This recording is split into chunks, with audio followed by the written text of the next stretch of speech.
Dear students, welcome to the e-content for the C programming laboratory. From today we will start the C programming laboratory, and each week we will do one term work, one program, just one program, and for each week you will have total 6 hours. So out of that 6 hours you can easily learn one program, and if there are any doubts you can contact, you can call me, or you can send me message. I will answer your questions. So how I am planning to do this is like we will go through the explanation. Okay, for each of the program we'll understand what the problem statement is, how the C programming is done, what is the logic is used. We'll discuss about the logic, how that logic is implemented in C program, and also simultaneously we look into the flow chart. So how the flow chart is. So for journal you need to write every week, you need to complete the journal for the respective term work, and in another video I will tell you how to prepare the journal, what are the requirements there. I will go in detail. Okay, so our job is one program per week. We will completely understand the problem statement, we will understand what is the logic, how we are going to solve that problem. Then we will have a C program, I will show you the C program, and we will go through the flow chart. Okay, and then I have online resources, we will see how the output comes and what is the program output, we will see. And before starting with the actual lab work, we will go through some of the online resources. The online resources already I had provided you in the lab. Just I will repeat all that information again, and also if you look, I have posted all those messages in the your group. So there are multiple options for compiling and executing the C program. One is like if you have already installed any kind of a compiler on your system. So some of you had approached, and some of you I know already you have installed the software on your laptop. It could be a Turbo C or Dev C++, or it could be the whatever the VM player we have in our laboratory. Some of you had taken copy, you can work in that. So if you have any kind of a, if you have a laptop, first thing, if you have a laptop and if you have any kind of a software, you can work on that. So there is no difference how we do it in the lab. C programming, you can use any compiler, any development environment, that is not a problem. Understanding the C statements, C structure, how it is works, it remains same irrespective of where you are developing, whether you want to do it on your laptop or in the lab or online or on the mobile application. Any environment is fine, the programming remains the same. So first, if you have laptop and you have installed the software very well, you can straight away you can start practicing. I will share all the programs, so I'm going to share not all the programs, I have compiled a few programs which were planned to be taken for the first lab IA. So I will send those programs, so we'll go one by one. I will give the link, you can download the PDF, you can go through all the programs and we will go in one by one, so you have access to all the programs. That is the first thing. You can start working on those programs. Second, let's say you don't have a software installed on your laptop, but you have internet. So I have another option for that. I will very soon I will explain about that. And let's say you don't have a laptop, you have a mobile application, mobile. So there are some apps that are available. First one is a CPP Droid mobile app. you can install that app and you can very easily code the C program inside. You can execute the program. So you need not have a active internet connection. Once you download the app, then you can work offline. Okay, so there is one more mobile application, CPPN IDE mobile app. You can install that and you can work on the C program in your mobile itself. So those two, CPP Droid and CPPN IDE, it needs one-time internet connection to download those apps. And once you download the app, you can be offline. You can start programming and you can start executing the C programs. That is the second option. So in the second option, you have to install the two mobile application, and the links for those is already posted in your group. You can take a look at the links. I have already posted that Play Store link. If you have Apple application, you can just look around. There should be many application. So Play Store links I have already posted in the group. You can take a look. There is one more online resource. Okay, I will show it. You can look at here. Okay, so this online resource is www.jdoodle.com/C online compiler. So if you have a laptop with a this one needs a active internet connection. So if you have a laptop and you have an internet connection, you can go to this website. Okay, you can see the website, and also I have provided that link in your group. So don't worry about this link, already it is shared in your group. You can go there and you can directly do the program. This is very convenient. And if you have a mobile application and you have a data plan, there also you can directly open this link. Okay, I just tried it on my mobile. It is very simple. There also it will load similar page, and you can work it out. So first we will go through how to work on this particular. If you want to work, if you are already aware of some other resources where you can compile, that is perfectly fine. You need not follow this. If you are not sure about this, you can take up this. This is JDoodle website where we have the C online compilers. So just I will reload this so that it will come to the initial state.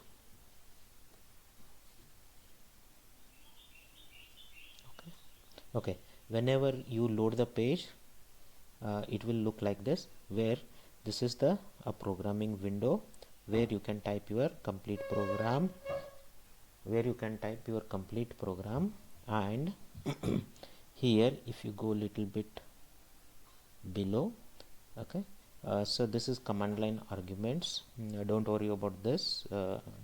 Now this is standard inputs. So you know what is a standard input. So whatever keyboard inputs, if your program is having any kind of a input, you can give it here. So I will demonstrate that very soon. And once you have everything ready, you click on execute. So this program, if you see here, int x is equal to 10, int y is equal to 25, and z is equal to x plus y, and what we are printing, sum is equal to x plus y is equal to percent I or percent d. Okay, so that z value sum will be printed here. So I will execute the program. Okay, you can see here. So this is the result window. So result window, you need not go beyond this. What you are seeing, you are seeing this, right? Okay, this window you are seeing, this frame, that in that frame itself, here is the coding. If there is any input is required, you will provide the input here, and you click on the execute, and whatever the output, it will show it in the result. And if there are errors, it will show the errors here. Let us just introduce, just for understanding purpose, let us introduce one error. I will remove semicolon. So every C statement should end with a semicolon. Now in this particular program, I have removed the semicolon, and I will say click on execute. Okay, you can see the error expected semicolon before the closing bracket. So semicolon is missing and it is giving the line number 7. So we have seen line number 7, there is an error and it is expecting semicolon. So even the debugging is very similar to what we did in the lab. So you can be just try to use this console with whatever the class programs you have done. Once you get comfortable, switch on to the lab program. It will not take much. So if you practice for 30 minutes or 40 minutes, you will be very comfortable with this environment. Okay, now this is simple where it is not taking any input. Now I will change this program little bit so that we can use how does it take the input. What I will do is instead of assigning y with the value of 25, we will take it from the keyboard.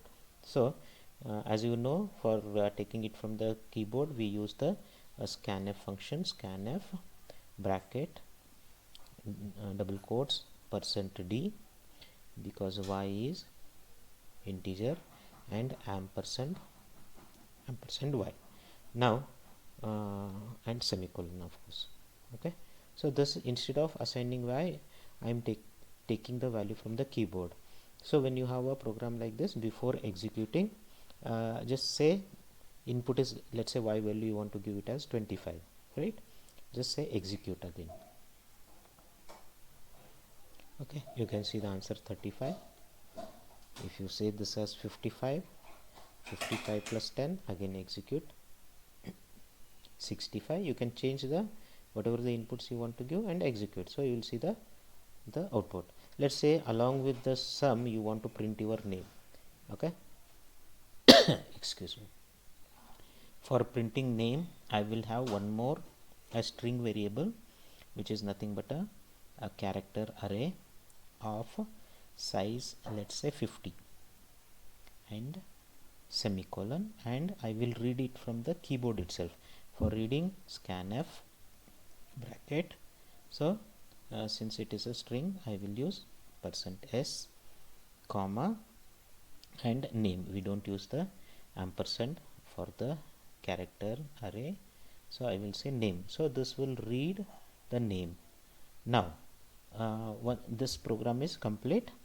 So here I want to give, let's say, some other value, 45. Click enter. So I just clicked enter, and I will give some string input as Harish. Okay, now I will execute the program. You can see the output, the program is running. Okay, so we did give the input, but we didn't print. So what I will do is just I will print the name here. Print f bracket, I will say my name is %s, and I will put a new line, and after that comma, I will say name. Okay, and semicolon. I will say execute now. Running the program, you can see sum of x plus y is equal to 55, and you can see there is no new line character here. Immediately after that it is showing my name is Harish, or you can just say this one, \n. Okay, now you can see sum of x plus y is 55, my name is Harish. So it is taking input. That is how so I hope this demo is useful for you. And one more little thing is, like all our programs, we don't use a return type for the main. What happens is, let me see, the way we use is, we don't use the return type here. What will happen, just I will execute this. Okay, your program is working perfectly fine, there is no issue. Sum of x plus y is 5, my name is Harish, but you are getting one warning. Okay, if you see here, it's a warning. Warning is not a problem, don't worry about the warning. Okay, if you don't want to see that, just put this one as integer, and it will remove that warning. So whether you have int or not, you can always use that. Now whatever the program I have been giving in the lab, we don't use the int. If you don't want to see that error, just put int for the whatever the program. Here there is no concept of saving. Whatever program you type, it is not saved.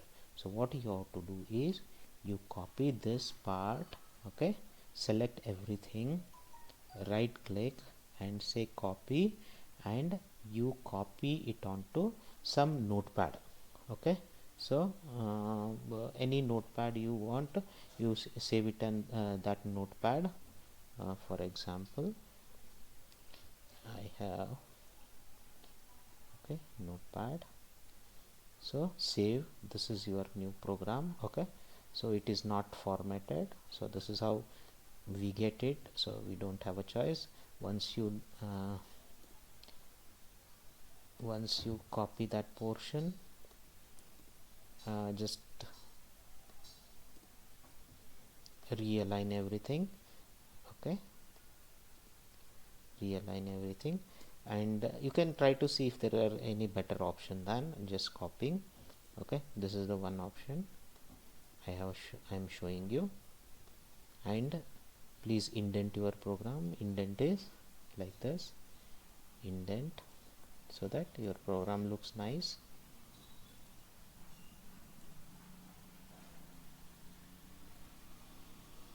Okay, then you can say file save. So you can say save as whichever location you want. Right now I will go to the directly to the desktop because I have other things. And on the desktop, if you are using a text editor, select all files. Okay, don't select .txt, select as all files, then say sample program .c. Okay, if you select here it as a text, what will happen, it will do sample program .c.txt.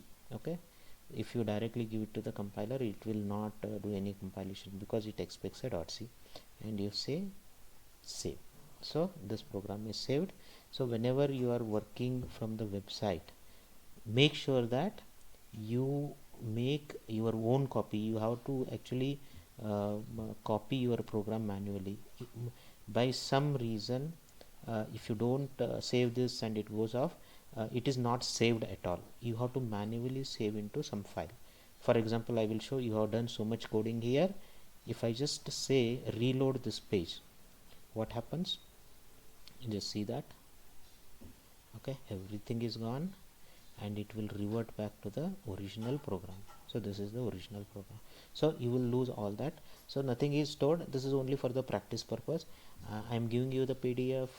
Take that PDF, type the program. Okay, after typing the program, make a copy onto the some, if you are not completing that program at that particular time, copy onto the some notepad. Okay, and when you are coming back, if it is already there, fine, you can continue. If it is due to some reason internet is gone, even if it is internet is gone, don't refresh here. Wait until you get the internet connection, and then you continue.